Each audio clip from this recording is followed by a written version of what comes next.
kita akan membahas sumber daya alam non hayati. Coba perhatikan teman-teman. Kalau tadi sumber daya alam hayati, ketika sumber daya alam hayati itu apa ya teman-teman ya, sumber daya alam hayati. Nah, ini adalah sumber daya alam yang berasal dari tumbuhan. Coba perhatikan. Atau makhluk hidup. Hayati itu tumbuhan atau makhluk hidup ya.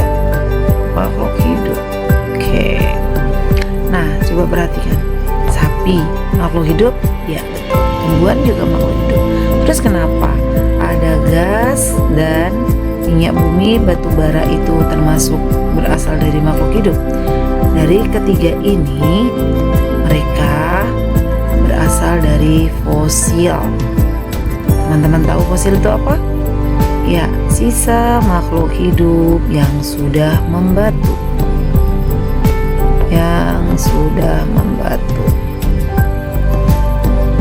Dan ini perlu jutaan tahun lamanya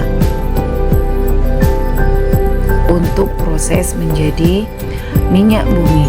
Gas ini juga berasal dari minyak bumi. Ya, sampai di sini bisa dipahami ya. Kemudian kita lanjutkan ke sumber daya alam non hayati.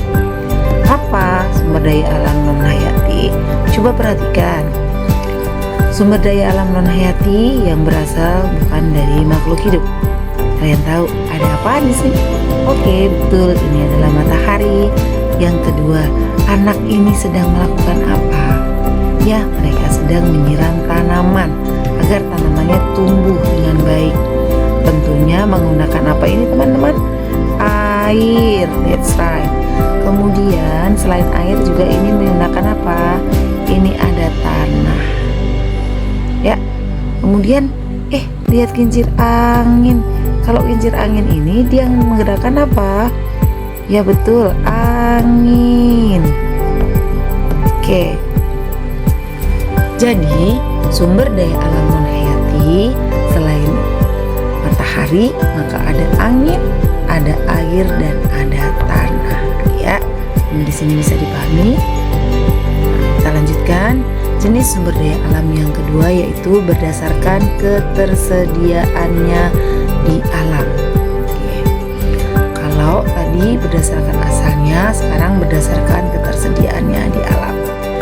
Sumber daya alam yang berdasarkan ketersediaan di alam dibagi dua, dapat diperbaharui dan tidak dapat diperbaharui.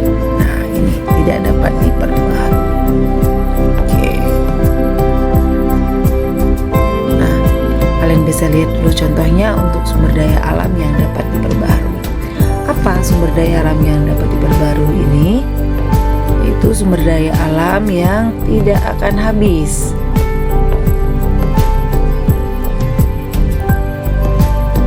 Jika digunakan.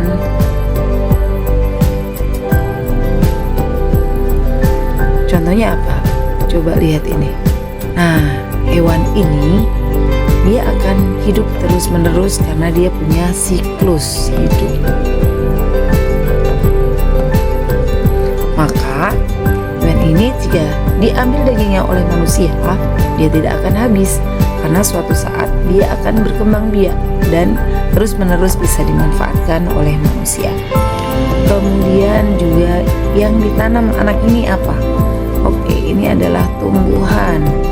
Ya, tumbuhan juga tidak akan habis, maka bisa diperbaharui. Kemudian ada air, kemudian ada penggunaan matahari, sinar matahari ini juga bisa diperbaharui. Oke, nah sekarang sumber daya alam yang tidak dapat diperbarui apa saja? Coba perhatikan ini.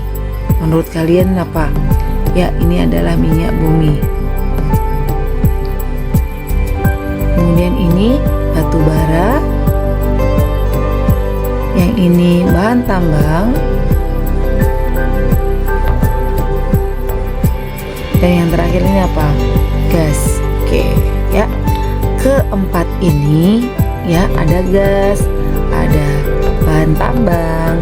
Bahan tambang itu bisa emas, perak, aluminium, dan lain sebagainya yang berasal dari tambang. Kemudian ini adalah batu bara, dan ini adalah minyak bumi. Oke.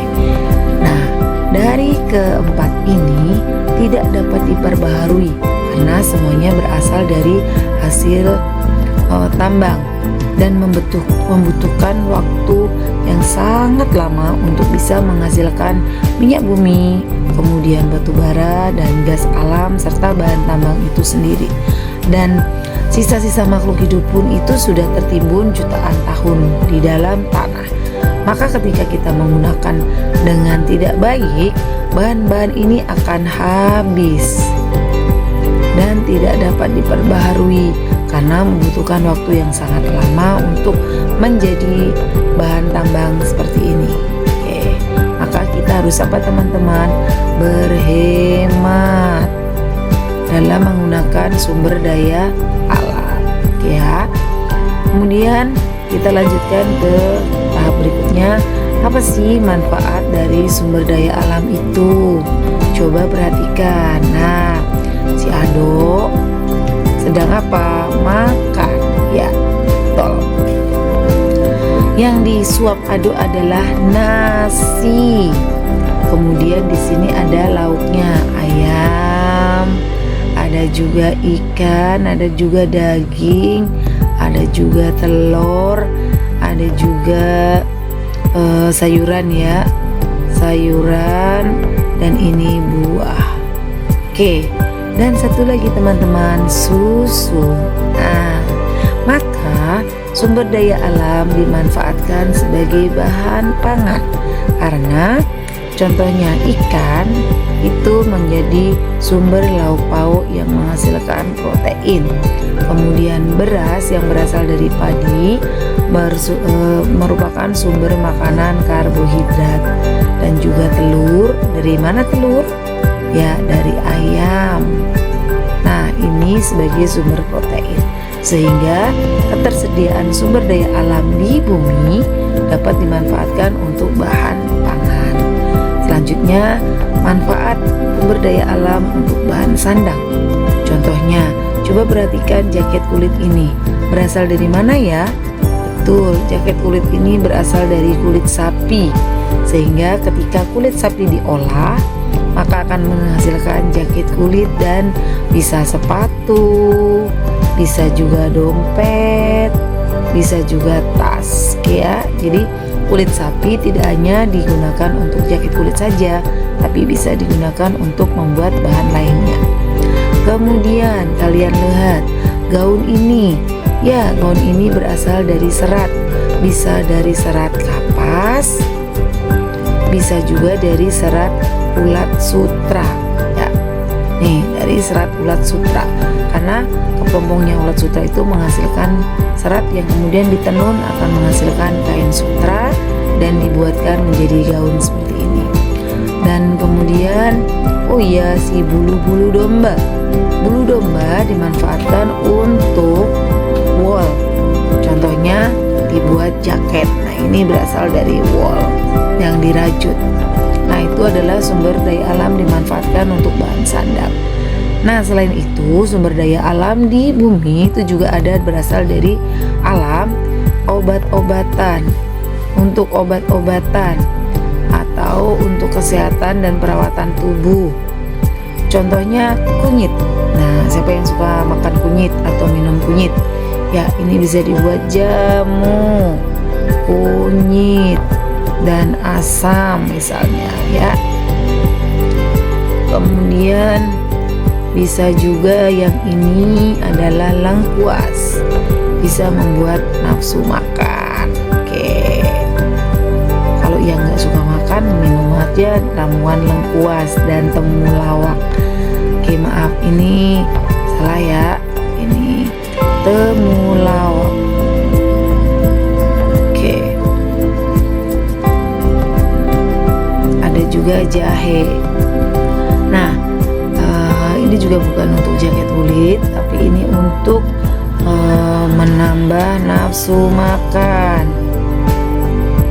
untuk obat-obatan. Ya. Oke, selanjutnya sumber daya alam yang dimanfaatkan untuk bahan peralatan rumah tangga. Kayu ini digunakan untuk membuat lemari. Kemudian plastik ini digunakan bisa untuk kursi dan juga bisa untuk lemari. Aluminium bahan tambang ini bisa digunakan untuk panci, untuk alat rumah tangga. Oke, ya. Nah, selanjutnya teman-teman, apalagi manfaatnya sumber daya alam? Betul, untuk pembangkit listrik. Contohnya, perhatikan. Di sini ada matahari, ada kincir angin yang menggerakkan itu angin. Kemudian kincir ini digerakkan oleh air. Nah, ketiga ini merupakan energi alternatif yang bisa digunakan untuk pembangkit listrik. Nah, selanjutnya energi utamanya masih batu bara dan minyak bumi. Nah, ini masih menjadi energi utama dalam pembangkit listrik tenaga minyak bumi. Kemudian di sini sumber daya alam selanjutnya dimanfaatkan untuk bahan bakar, yaitu minyak bumi dan gas alam. Contohnya, mobil ini diisi apa? Betul, ada yang diisi bensin, ada yang diisi solar. Mereka untuk bahan bakar sehingga mobil itu bisa bergerak dan melaju. Ada juga ini gas alam. Untuk apa? Kita untuk bisa memasak. Oh ya, untuk memasak atau untuk pembangkit listrik tenaga gas atau PLTG, itu ya. Nah, sampai sini bisa dipahami teman-teman. Kita lanjutkan terkait dengan contoh soalnya. Oke, sekarang kita lihat contoh soalnya.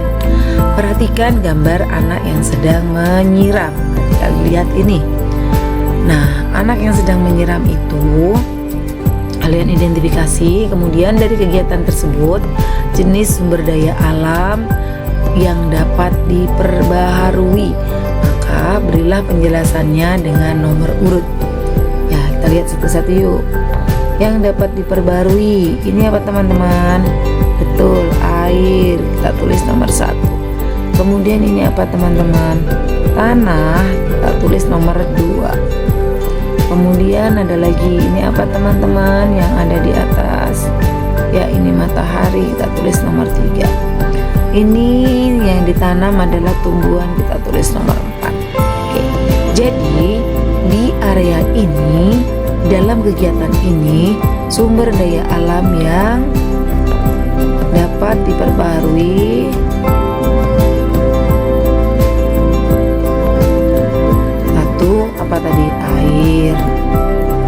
2, tanah. 3, matahari.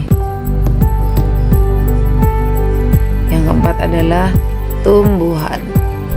Oke, jadi dari kegiatan menyiram, anak ini ada sumber daya alam yang dapat diperbarui, yaitu air, tanah, matahari, dan tumbuhan. Nah, mudah bukan? Cari kita lagi, latihan soal lagi yuk. Nah, berikut pemanfaatan sumber daya alam yang tidak dapat diperbarui. Tidak dapat diperbarui. Yang benar adalah apa? Aftur bahan kereta api, betul atau salah? Ini belum betul ya, ini belum tepat karena aftur itu untuk bahan bakar pesawat. Oke, sekarang yang kedua, solar digunakan untuk motor, betul apa salah? Ya, ini belum tepat karena motor biasanya menggunakan apa? Ya, bensin. Kemudian aspal digunakan untuk konstruksi jalan. Ada yang tahu? Ya, betul. Aspal itu untuk konstruksi jalan. Kemudian untuk minyak tanah ini bukan bahan bakar kendaraan bermotor, tapi minyak tanah itu untuk bahan bakar. Ini untuk bahan bakar bisa masak, sebagainya ya. Sehingga jawaban yang benar adalah C, aspal bahan konstruksi jalan. Nah, sekarang kita lihat lagi teman-teman, contoh sumber daya alam. Yang pertama minyak bumi, yang kedua B itu kayu, C itu hewan, D itu tumbuhan. Apa pertanyaannya? Sumber daya alam yang dapat diperbarui. Contohnya apa? Kalau dapat diperbarui berarti dia dapat digunakan kembali. Nah, kita lihat ya, selain bahan tambang maka dia dapat digunakan kembali. Nah, dari gambar ini mana yang dapat digunakan kembali? Oke, yang tidak dapat digunakan kembali adalah bahan tambang minyak bumi. Sehingga jawabannya adalah B, C, D di poin C. Nah, ini jawabannya gitu ya teman-teman. Oke, terima kasih sudah menyimak penjelasan Ibu. Kita ambil kesimpulan bahwa sumber daya alam ini pada pelajaran kali ini, yang pertama dibedakan berdasarkan asalnya, hayati dan non hayati. Kemudian dibedakan berdasarkan ketersediaannya di alam. Sumber daya alam dapat diperbarui dan tidak dapat diperbarui. Yang ketiga, manfaatnya bisa dengan bahan sandang, pangan, rumah tangga. Kemudian bisa menjadi energi alternatif pembangkit listrik dan bahan bakar. Terima kasih untuk kalian. Jangan lupa nanti kalau melihat video Ibu di like and subscribe-nya. Thank you. Assalamualaikum warahmatullahi wabarakatuh. Semoga bermanfaat.